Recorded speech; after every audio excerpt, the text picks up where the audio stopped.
अस्सलाम वालेकुम वरहमतुल्लाहि वबरकातुहू। एक अनोखी वीडियो मैं आपके सामने पेश करने की कोशिश कर रहा हूँ। गुज़श्ता कल से मैंने ये सिलसिला शुरू किया है कि हमारे जो मदरसे के तलबा हैं अल्हम्दुलिल्लाह वो एक वक्त में 5 ज़ुबानें पढ़ते हैं। मैं ये कोशिश कर रहा हूँ कि उनको रोज़ाना 5 ऐसे हरूफ दिए जाएँ, 5 ऐसे वर्ड्स दिए जाएँ जिनका तर्जमा अरबी में भी हो, उर्दू में भी हो, हिंदी में भी हो, फारसी में भी हो और अंग्रेजी में भी हो। 5 ज़ुबानों पर मुश्तमिल 5 वर्ड्स में आपको रोजाना देने की कोशिश करूंगा। मैंने गुज़श्ता कल भी 5 वर्ड्स दिए थे, आज भी इंशाल्लाह 5 वर्ड्स मैंने जमा किया है। हमारे कुछ अजीज तलबा हैं, मैंने उनको जिम्मेदारी दी है कि एक तालिब इल्म जाएगा वो हिंदी में वही लफ्ज़ को तलाश करेगा, एक तालिब इल्म जाएगा उसी लफ्ज़ को फारसी में तलाश करेगा, एक तालिब इल्म अंग्रेजी में तलाश करेगा, एक तालिब इल्म हिंदी में तलाश करेगा। इस तरह से हमारे मदरसे में अल्हम्दुलिल्लाह 5 तरह के तलबा तैयार हो जाएंगे। इस तरह से अपनी मेहनत सिलसिला जारी रहे। यहाँ पर हमारे साथ में नौशाद हैं और राशिद हैं और इस तरीके से अहमद हैं। इस तरह से मुख्तलिफ दर्जात के तलबा हैं, वो इस सिलसिले में लगे हुए हैं। अल्लाह तबारक व तआला इनकी काविशों को कबूल फरमाए। अब मैं चाहता हूँ कि अपने वीडियो के ज़रिए से और अपनी कुछ मेहनतों के ज़रिए से ये तमाम हरूफ और वर्ड्स आप तक पहुँच जाएँ। आज मैं आपके सामने बताऊँगा किताब को हिंदी में क्या कहते हैं। किताब को हिंदी में पुस्तक कहा जाता है।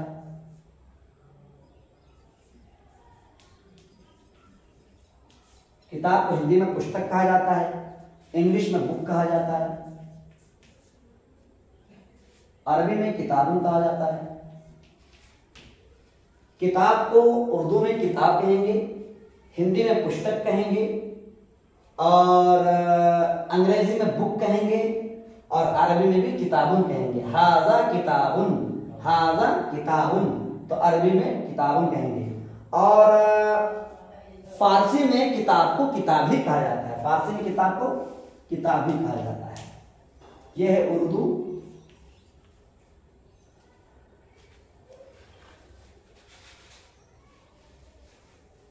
ये उर्दू और ये हिंदी, अंग्रेजी, अरबी और फारसी। ये 5 जुबानों में 5 वर्ड्स आपको मिल गए। गोया कि आप 5 जुबानों के माहिर होने की तैयारी कर रहे हैं। 5 जुबानों में आपकी महारत इंशाल्लाह धीरे धीरे होती चली जाएगी।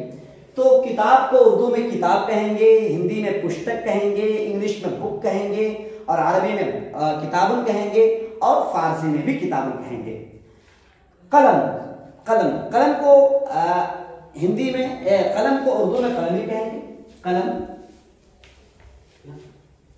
और हिंदी में कलम को लिखनी कहते हैं, लिखनी। क्या कहते हैं? लिखनी।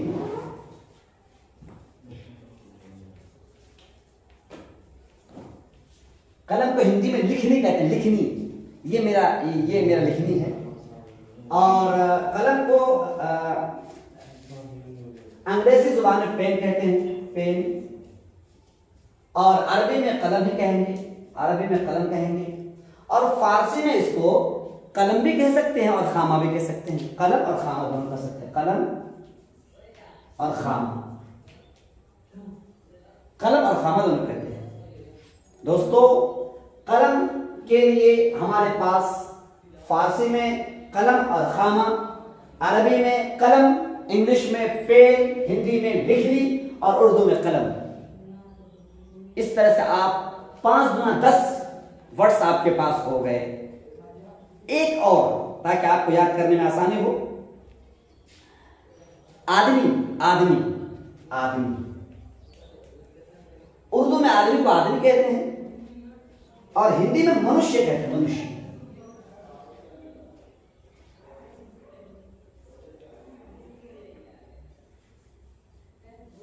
मनुष्य। और अंग्रेजी में मैन कहते हैं और अरबी में रजुल कहते हैं और फारसी में मर्द कहते हैं, मर्द। उर्दू में आदमी को आदमी कहेंगे, हिंदी में मनुष्य कहते हैं, अंग्रेजी में मैन कहा जाता है, अरबी में रजुल कहा जाता है और फारसी में मर्द कहा जाता है। इस तरह से आपने 2 मिनट में 5 या 15 वर्ड्स आपने याद कर लिए। गोया के 5 ज़ुबानों में आप महारत पैदा करने की तैयारी कर चुके हैं। अल्लाह तबारक व तआला हमें याद करने की तौफीक अता फरमाए और 5 ज़ुबानों में महारत पैदा करते हुए इंशाअल्लाह हम दीन के दाई और इस्लाम के सिपाही बन करके पूरी दुनिया में तबलीग व दावत व तबलीग का काम अंजाम देने की कोशिश करेंगे। अल्लाह ताला हमें कबूल फरमाए। जज़ाकुमुल्लाहु अहसनल जज़ा।